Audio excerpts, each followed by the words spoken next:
Meus amores, peço a vocês que acompanhem comigo a leitura do nosso texto de hoje. Teremos um artigo de divulgação científica. E o que precisamos entender sobre esse gênero textual?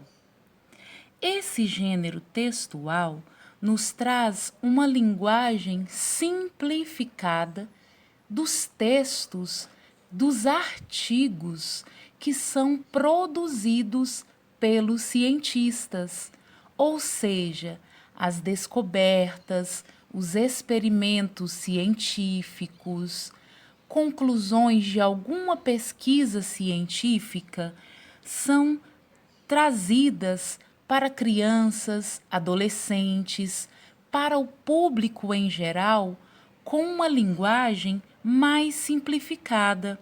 O que isso significa? Significa que a linguagem tratada nesse gênero textual nos possibilita a compreensão do que os cientistas dizem, pois eles usam palavras, termos que são diferentes e, na maioria das vezes, desconhecidos para nós.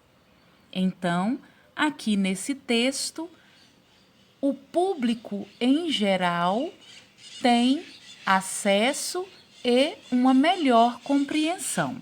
Vamos lá. Como se orientam os pombos-correio? Podemos perceber que o título do texto é uma pergunta. Será que o texto vai responder a essa pergunta? O que significa essa orientação dos pombos-correio? Vamos lá.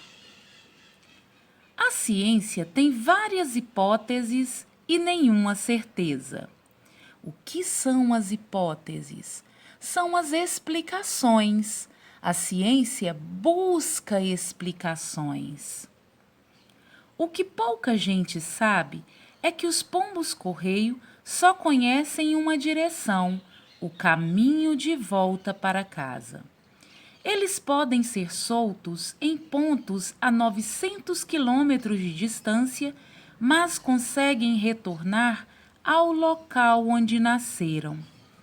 A explicação mais provável indica que essas aves têm um acúmulo de átomos de ferro no cérebro que funciona como uma bússola natural, afirma o zoólogo Luiz Otávio Marcondes Machado, especialista em ornitologia da Universidade Estadual de Campinas, Unicamp. E o que significa ornitologia? Significa que ele é um especialista em aves.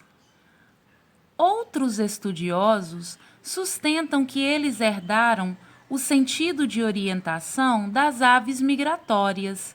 Ninguém descarta, no entanto, o papel desempenhado por sua aguçada visão, que faz com que avistem um grão de milho a 200 metros de distância.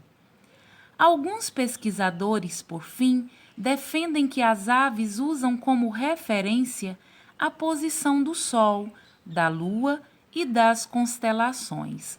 Quando nós lemos aqui que esses pesquisadores defendem, significam que eles têm uma hipótese. Embora o mistério não esteja decifrado, um fato é inegável. Os pombos-correio são aves singulares, ou seja, são aves raras. São aves muito interessantes, únicas. Constituem uma raça diferente dos pombos comuns. Embora semelhantes visualmente, apresentam uma estrutura corporal mais avantajada, que a ajuda a explicar a incrível capacidade de voar até 800 quilômetros por dia, a velocidades superiores a 100 quilômetros por hora. esse texto, ele foi um texto escrito para adolescentes, mas está sendo aqui utilizado por nós, pois também é de fácil compreensão para a turma do terceiro ano. Só que uma coisa que nós vamos compreender é que esses artigos de divulgação científica, a linguagem dele, quando é voltada para as crianças, é uma linguagem um pouco mais simplificada do que a linguagem voltada para o adolescente. Por quê?